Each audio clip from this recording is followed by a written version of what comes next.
This time of year, Christmas Eve, Christmas, the holidays, the thing that makes it magical is really the people that you get to experience it with.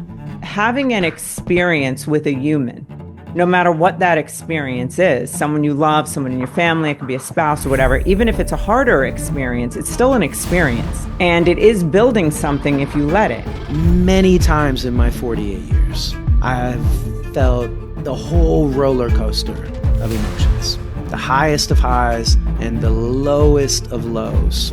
People need to be allowed to feel what they want to feel and experience what they're supposed to experience. Acceptance is the key.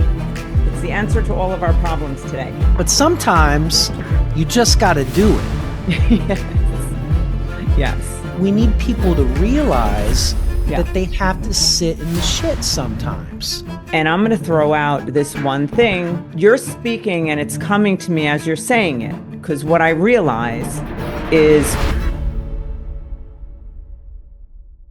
hey guys, how are you today? It is Alison from Alison Answers and Logger Counseling Services. I have Matt Berthot, my partner, here today, and it is Christmas Eve. You are not. Yes. I'm wearing my snowball earrings just to celebrate with you guys today that it's Christmas Eve. What do you got? Oh, there you go. It smells like Santa, right? Is that what it Smells like Christmas. Oh, sorry. I thought it said Santa. Smells like Christmas spirit. Smells like Christmas spirit. Okay, we are Christmas spirit every single day, Matthew, Berthot, and I. Yes? I wish it would be. I mean, we need to act like it's Christmas every day, I think. Yeah.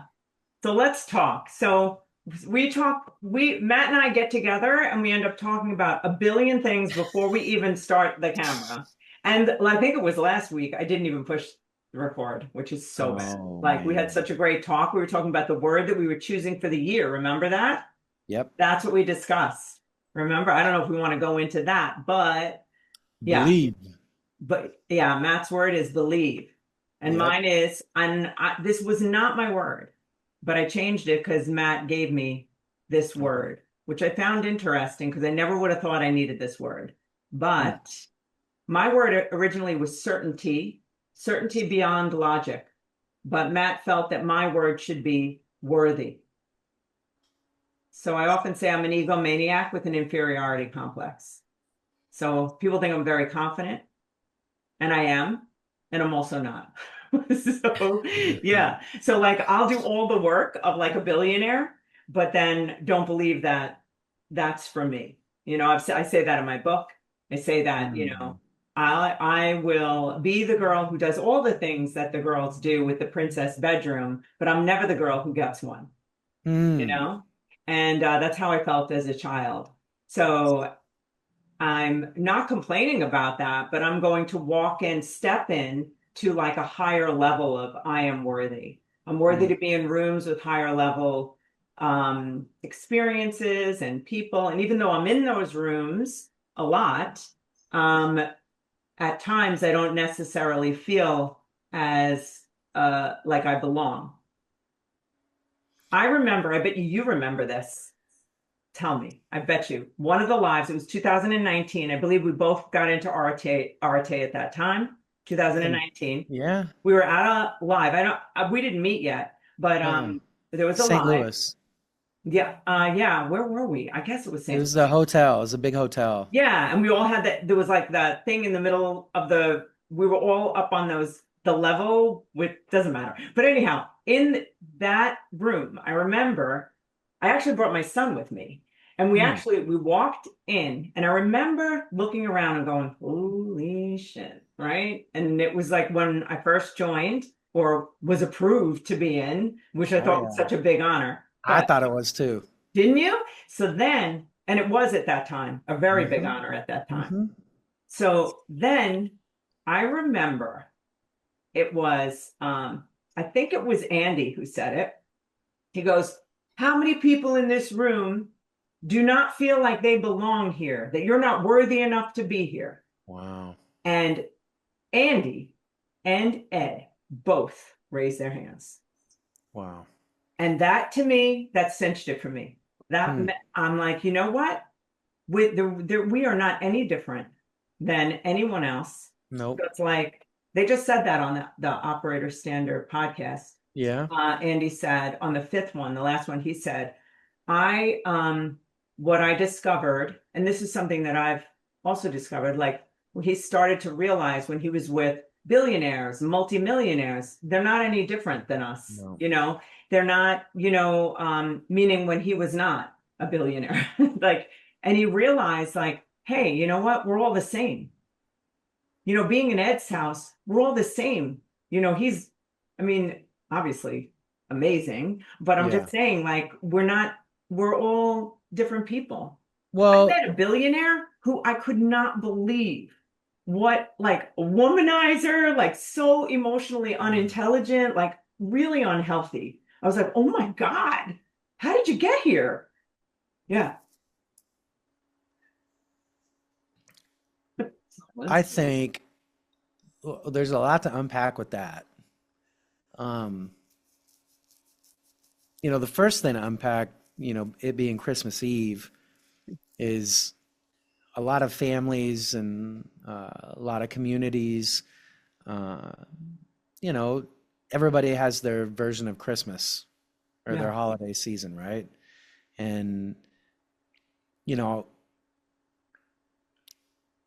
the work that I get to do every day, the work that Allison gets to do every day, um, as a kid, I had I had no clue I'd be doing anything like this. Like no clue. Um, but I remember hearing my mom and dad talk about uh, money and talk about um, borrowing money Mm. from grandpa or and it was because my dad was a machinist and my mom was a temp at a printing company that she would proofread articles and like textbooks and things. Um, so growing up, I don't know how my mom and dad did it. Like we were in all sports, all the activities. Um, you know, I remember one year, not one year, many years, we had Christmas after mom and dad got paid. Mm. Yeah. And you know, Allison was talking about worthy and mine is believe. These are literal things that we have to work on every day. Yes. They don't just go away. Right. They don't just go away. I agree. And so part of the work, how is this person a billionaire? Part of the work is the discipline and the consistency and the habits that help us as a human every day that we don't forget or put to the side or um and I know like in therapy I know if I didn't sit with the things that I needed to work on that my therapist told me to work on, then I would not grow. And 100%. so that is a part of the work, all Yeah. right? It's emotional work, there's spiritual work, there's mental intelligence work, there's physical work, there's communication work. Yeah. And every day we have an opportunity to,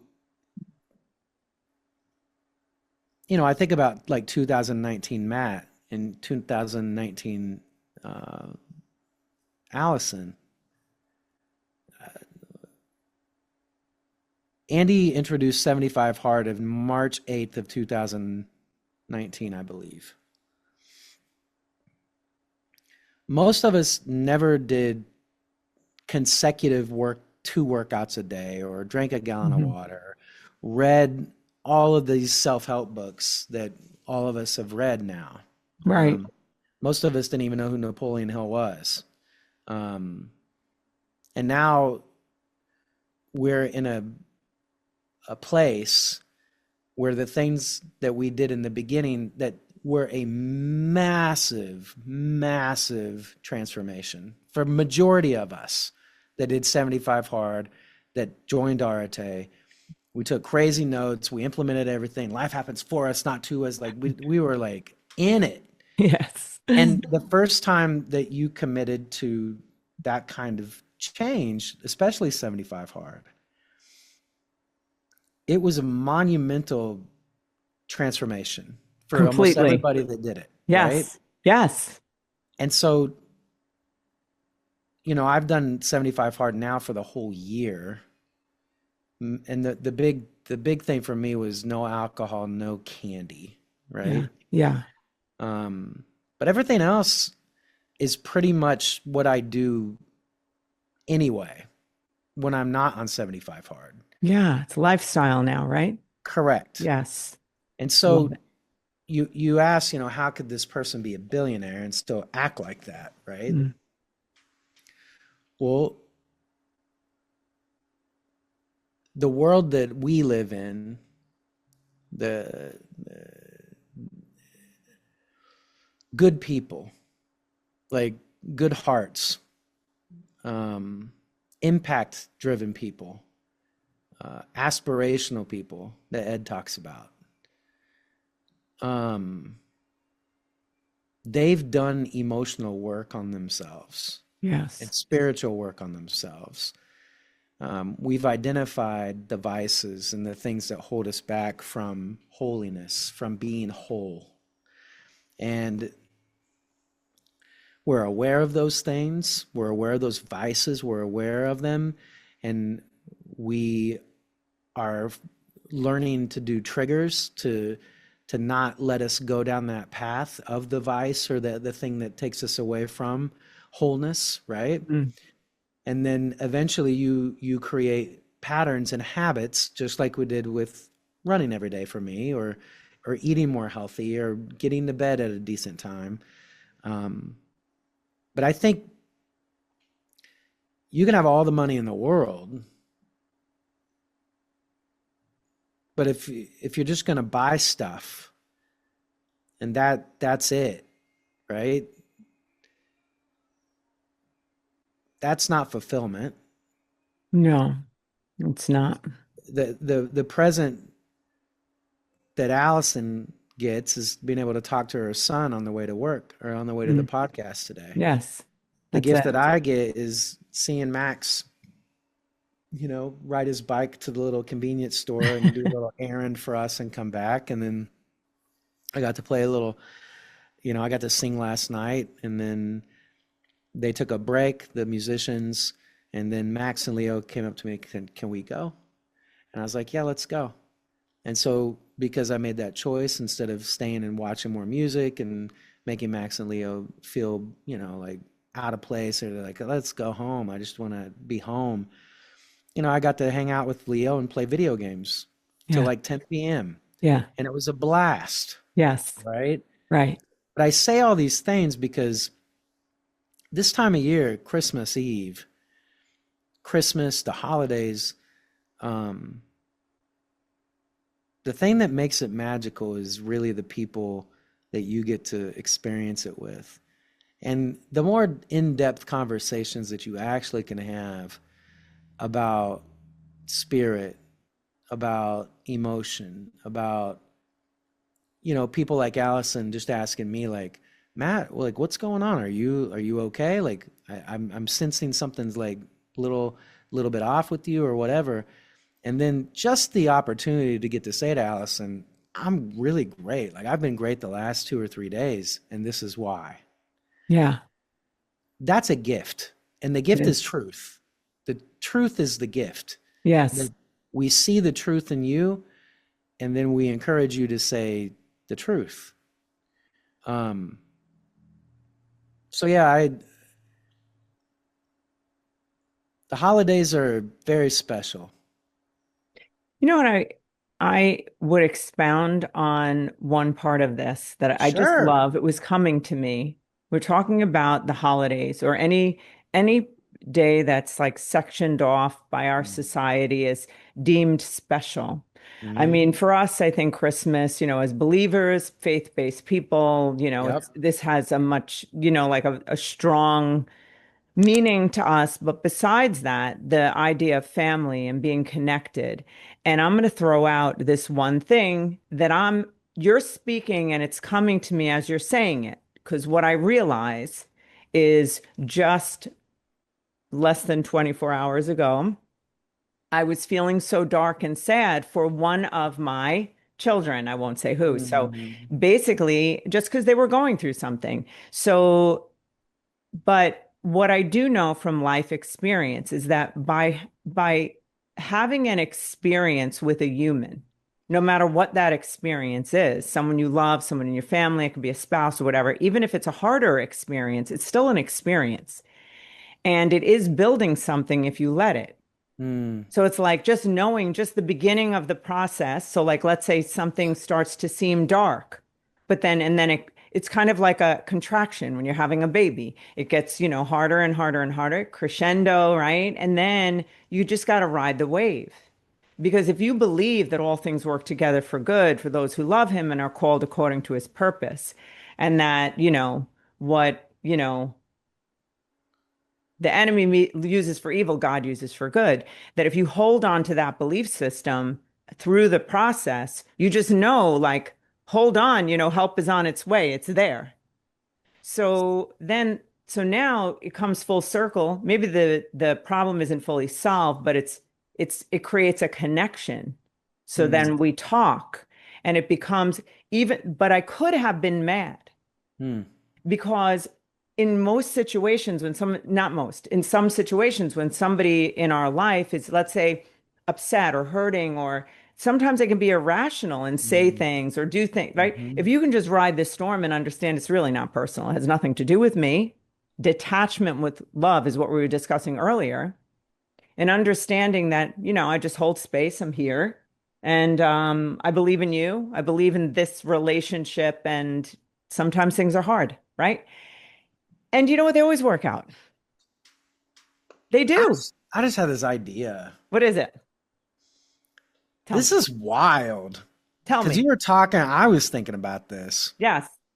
I'm going to drink my water I need my 128 ounces. Hmm. The beginning of the podcast, the idea was helping people that were hurting and dealing with suicide. Yep. Um, yeah, let's go. Let's do this.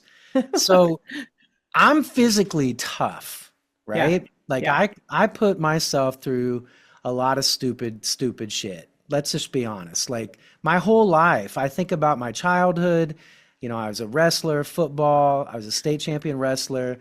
I love doing crazy workouts. I mean, my shoulders are all jacked now because I've been doing these pull-ups for like the last 10 years in CrossFit. And so, now I can't do it as strong as I want to, but I'm still doing it every freaking day. Yeah. So if there was like a label that I had for myself, it would be I'm physically tough, period. Like I already know that. Yes. Okay. Okay. That's number one. Number two, when I have to be, and I have to research and I have to study and I have to memorize bull crap.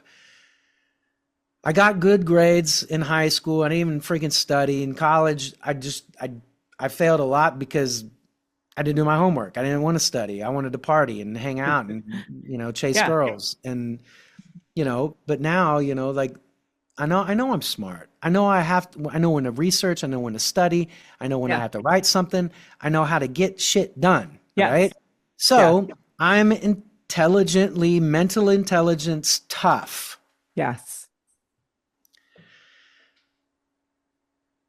Spiritually,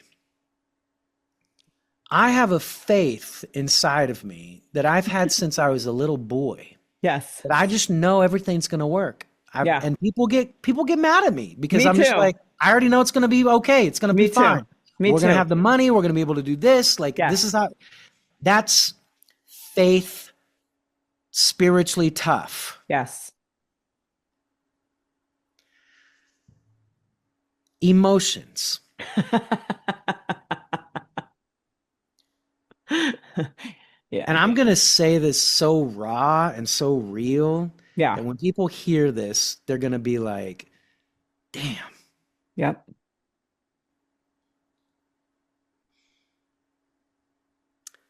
Many times in my 48 years,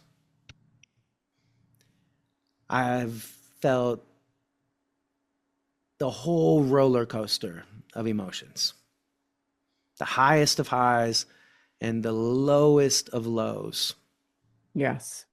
so many times in my life. Me too. Not Mhm. just one or two, loads. All Yes. right. There are highlights and catalyst moments of moments that I didn't think I could hold, where I even had this seeded little thought of suicide, Yeah. but I didn't do it. Yep. And I stayed in the storm, Yeah. and I didn't know, but spiritually, faith, I am tough. Physically, I am tough. Intellectually, I am tough. Yeah. I know right now, emotionally, I am tough. I'm tough. Real tough. Because it didn't get me. Yeah. Because I didn't give up. Truth. My grandfather, he did give up. Yep. My dad, he just numbed it. He just numbed it. He ate it. He drank it. Yeah. He didn't talk about it. He stuffed it. I'm tough. Alison is tough.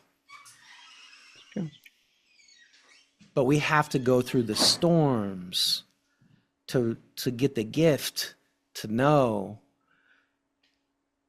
on the other side that we are tough, emotionally tough. Mm-hmm. And I've never really heard anybody say that before, being emotionally tough, because that's what we need. That's what We we need, should make our podcast. Emotional toughness. well, we need people to realize Yeah. that they have to sit in the shit sometimes, that you have to sit in the storm. You have to sit in it and feel it and let yourself go through it, because people like Alison, that's professional, know you're going to be okay. Yes. You're going to be okay. Unless you choose not to be. Correct. Yes. If you choose to be, you will be. And it's, sometimes it's just like, I'll tell people left foot, right foot. It's just left foot, right foot. It's just the next step And I and the remember you next told step. me that, and I hated it. I hated Yeah, it because I that's knew it. you were right. I knew that Hmm. was true. Yeah, it is true. It's very hard to know it because in the dark storm, you cannot see. So things are, the visibility is very little. There's no visibility. So it requires just breathing through it like yoga, a pose that you have to just, hold and breathe into. So you breathe into the pain instead of fighting it like a contraction that you Mm. fight. You don't fight the pain. Anything we struggle against owns us. So it's like breathing in like a reed in the wind, you just go with it. And it's incredible that I see it as, and over the course of my life, I haven't met enough years to look back, like almost like a timeline and to look. I remember earlier on thinking, wow, how many times are we going to get hit with something like that's, Man, and no feeling like a kidding. victim. And then I started to, because I was becoming a therapist, I'm like, oh, I guess this is the life of a therapist because this is my, every time I overcome something, I have some more knowledge of it. But now I look at it like, oh, this is each time, like when you go to the gym, look at this. You know what? First form, we got some first form here. Yep. Maybe they'll make us an affiliate, right? Here, hold yours up. Like you go into the gym, right? We don't stay at the same level in the gym. You lift heavier. So, each time, like, this is a heavier weight. Like I'll tell my kids, it's just data.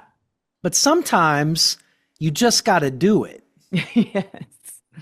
Yes. Sometimes you can't put the heavy weight on. True. Sometimes you have to That's true. just do the weight of last time to True. just get it done and do it and True. stay in the game. I But agree. you did it. Yes, I agree. I agree with you. And sometimes when you just can't even breathe because you're in so much pain, like when I lost my husband, like Mm, you can't lift a weight. no, You can't even get through the day. So it's no. like, I'm going to breathe this one moment. I'm just going to breathe. I remember what I would do in like very like really like that situation and go, okay, let me just picture 2 years down the line. Let me just picture it. Okay. So there should be Wow. some relief at that point, some. So I'm just going to, I know that's going to come. So, that's the vision out there. So left foot, right foot, two there, right? All I got to do is do that and do it well. You want to Yeah. grieve well. You want to, you know, and not hurt other people along the way, right? Well, and I think building this emotional toughness, Mm-hmm. you learn when you're sitting in the the storm and you allow yourself to flow in and out of the intensity of the emotional storm, Yes. you start to realize what your body needs and what your mind needs and what your spirit needs in that moment. And then you're able to allow yourself to experience that moment in that storm fully and wholly. And then what I've found, when I do that, I'm able to heal faster, Mm. quicker, Hmm. because I've learned, because let's be honest, when you go through a hurricane, Yeah. a storm, like a Cat 5 hurricane for the first time, Yeah. you don't know what to do. No. You're stunned. You're shocked. Mm. You don't know how to let your body, your mind, and your spirit even react to it because Yeah. you've never experienced it before. But as you get older and you've allowed yourself to sit in the storm, and gradually you've let your body experience that moment, you've let your mind experience that moment, you've let your spirit hold you and experience that moment. As you get older, you start to just say, okay, I know this storm. Yeah. You Yeah. surrender to it. Yes. Surrender. And to the point, there have been times in the last 3 years, I said this on my Facebook Live the other day, well, I would be in the kitchen and I'd get some hard news or I'd be going through something really tough. Mm.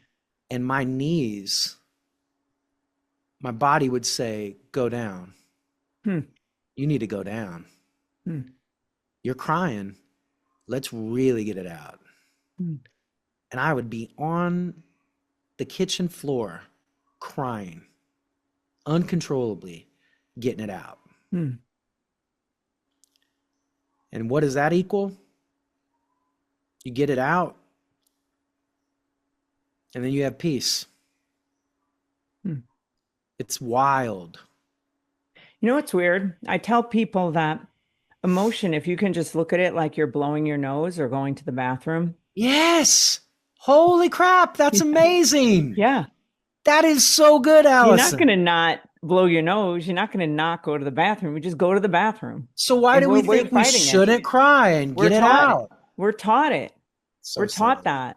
A big thing is that also other people can't handle our emotions. So I'll Oh, tell parents, like the reason that you're trying to change or fix or control your child is because you're not willing to sit through their emotion. And like, one million percent. and it's selfish. I'm Super like, selfish. it's like, I'm Oh, gonna we could go fix on a you. whole. Yeah. I'm fixing you so I feel better. I've done it. We want to fix our kids because we don't want to deal with how much it hurts us watching them. When I watch my sons, Max or Leo, have a moment, Yeah. I let them have it. Mm-hmm. I don't tell them to Good. stop. I don't tell them Good. to shut down. Yeah. I just say, what's going on? Hmm. Tell me more about that. And if they don't want to talk, then we just leave them alone. Yeah. But there are other people in the world that when I'm just going to talk about myself. Okay. Okay. Let's talk about little Matt Yeah. in today's world, what would have happened. Wow. Okay. Yeah. So little Matt, me, same dude, emotional to the max. And my highs are super high, my lows are super low. And I let everybody know how I feel. All right. And Leo's and Max are very much like me. All right.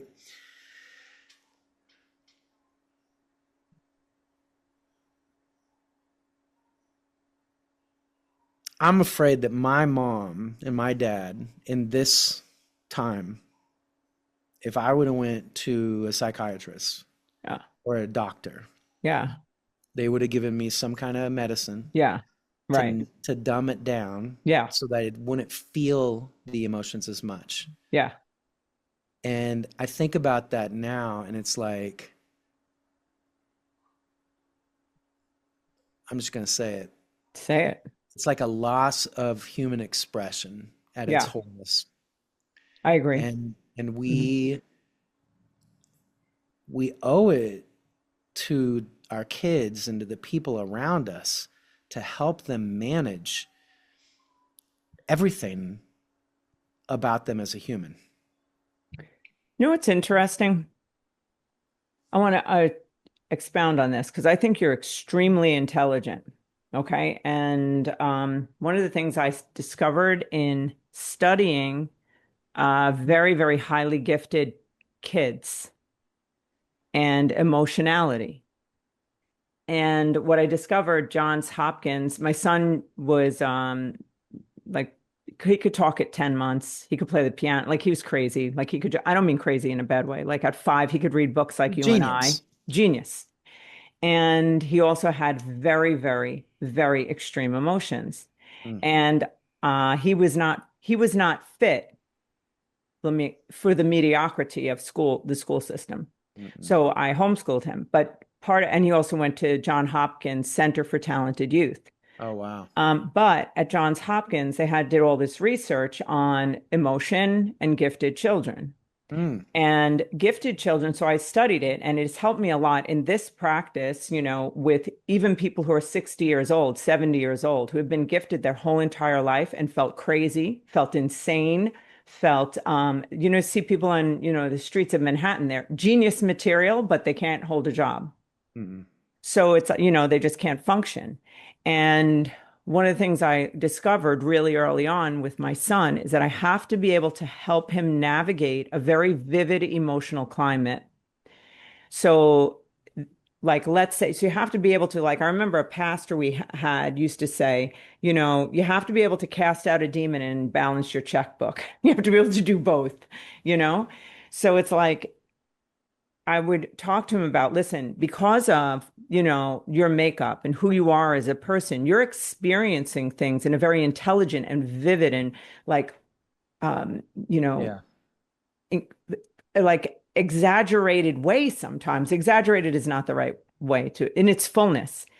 And let's figure out how when we're on our way to a parade and it starts at 10 and we're walking there and you see a blade of grass with a little dewdrop on it and you want to discuss what's in that little drop of water and how fascinating it is to you for a good hour and a half and miss the parade, how can we help you manage living life, within society, but also studying the dewdrop, right? Wow. And that was my work with him, Wow. my son. So I Wow. think that it's being able to say, okay, so maybe at some times when somebody who's overly crazy intelligent, because sometimes, I mean, I always say my emotions can be like a hurricane. I have a really high IQ too. And I'm just like, sometimes I'm like, I see shit people don't see sometimes. And it's overwhelming. So how do we now navigate this earth, be able to function and also feel, and process. Yeah, those are my thoughts on that. Well,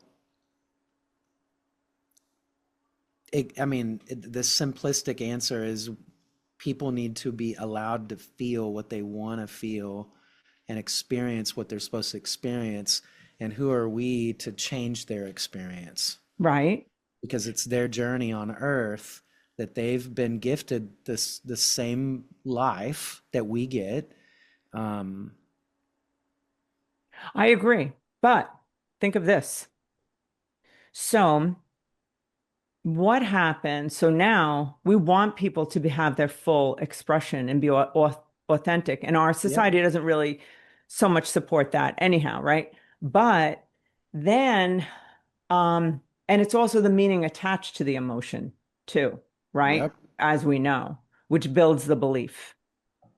So if the meaning is, oh my God, this world is a devastating place, whatever, and then somehow, like that becomes incorporated in their thinking, right? Oh yeah. So it's how, like, so I feel like as parents but then goes back to all of our challenge, which is the scripture that I was saying, like, do not be conformed to this world, but be transformed by the renewing of your Renewal of mind. Christ. And then Alvin Toffler, the illiterate of the 21st century, this quote? Mm-mm. The illiterate of the 21st century will not be those who cannot read or write. It'll be those who cannot learn, unlearn, and learn again. Wow. So conform to this world is how we've learned. So the world is the family we're born into. Unlearn is the work. First, we have to see what we learned, then Yep. unlearning it. Now, Yep. learn again is Oh, building the life that we're creating, right? So we want to help our kids be able to process, but not create from, you know, a belief that's faulty, right? yeah. This is Is that a good. tall order? No, it is, and it's our job as adults that are listening to this to become aware of the things that we were taught from our guardians growing up Yes. and correct some of the negative things that we learned growing up. And then we have a choice to how do we want to correct that and how do we want to act in the future and act right now in our behavior. How do we want to change our behaviors? And then Our beliefs. hopefully we change and uh, we teach our kids that belief, right? And Can I then give you an example with a kid?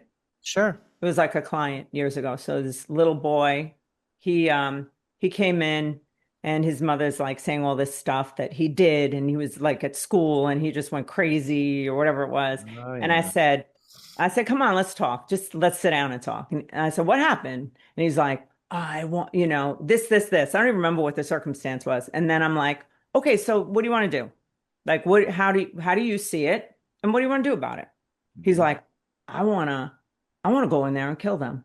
I said, yeah, whatever. Yeah, I want to. I said, all right.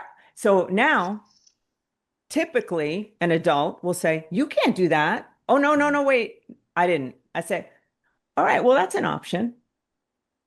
It's an option. So, okay, there's that. You could kill them. Let's think of some other options too. And then say, like, well, I could just punch them. I could blow. I said, all right, let's go over them. Now you're helping them critically think, right? So, but if a parent says, oh no, That's really stop, good. now you still want to kill them, right? So, Yeah, it's all right, you really want to kill good. them. All right, so yeah, so let's walk it through each That's one of really those good, options. Allison. Yeah. So what's You're it? let Well, go ahead. So I you're said, check it out. I go, so what? Okay, if you kill them, that's an option. So what'll happen? Tell me about it. Let's play it out. So like you kill them, then what happens right after? What happens after that? And yeah, then the kid says, well, then, I get in trouble and then he goes, I said, okay, and then the next one and the next one, and they were all bad, yeah. not good. And then we walked them through and I said, so do you like any of those? Or do you want to make up, are there any other options? So I let him critically think about it. I can always interject at some point, but why initiate that when I want to help him build the belief of what he's capable of. All right, well, that's something you're capable of for sure. And then, but oh, this one that's I could go talk to the teacher. And how do you Mhm. think that will play out? Mm. Well, she may not listen to me. Yeah, that's true. Yeah, okay. So then, but it is an option. And if they don't listen to you, then, is there any other options? And then the kid left, not mad, understanding his anger and that he had a feeling, but he could process it through. It was his first experience with a strong emotion. And what do I do with it? So what Allison just did, and what she just told us that she did, was she allowed this kid to play out the full Yeah. experience of Yeah. life. Yeah. She didn't rob him the experience that he wanted to have or that he thought he wanted to have. She let him play out the experience in his mind with her, and then she had him future cast and tell about Yeah. all of the things that could happen and the consequences of what could happen. Like, that is communication. Yeah. What would be good about it? They'd be gone. What would be bad about it? What would be medium about it? Yeah. Yeah. And then also, like, because the thing about it is that we don't spend the time giving children the evidence of their power. Hmm. Children all of us have power God, that's to think true. things through, right? So Well, so a lot of kids or teenagers that say, I want to die, I don't want to be here, how could they have possibly had any experience that they've gotten through something? one of the things that I have dealt with for 21 years teaching kids, teenagers, any kids, all Yeah. right? And adults, they catch it, is parents and adults quit putting limitations on the kids, period. They don't Quit know they're telling doing it. them, I know, they They got to don't quit. know, They got to quit. They got to quit. but they don't Like, know they don't know they're doing it because they are trying to squish their child into a societal norm, right? Mediocrity. That's their attempt to keep them on the correct path, what they believe, right? They believe that. So to allow and you know why parents really do this? I always tell the therapist this, don't you dare incriminate those parents. People mm, do it all the time. That, oh, yeah, it's a mother, it's the yeah, dad. No, yeah, how about the parents are afraid and they're in a state of reaction because yeah, they're looking at that child and saying, holy shit, yeah, I got to stop this.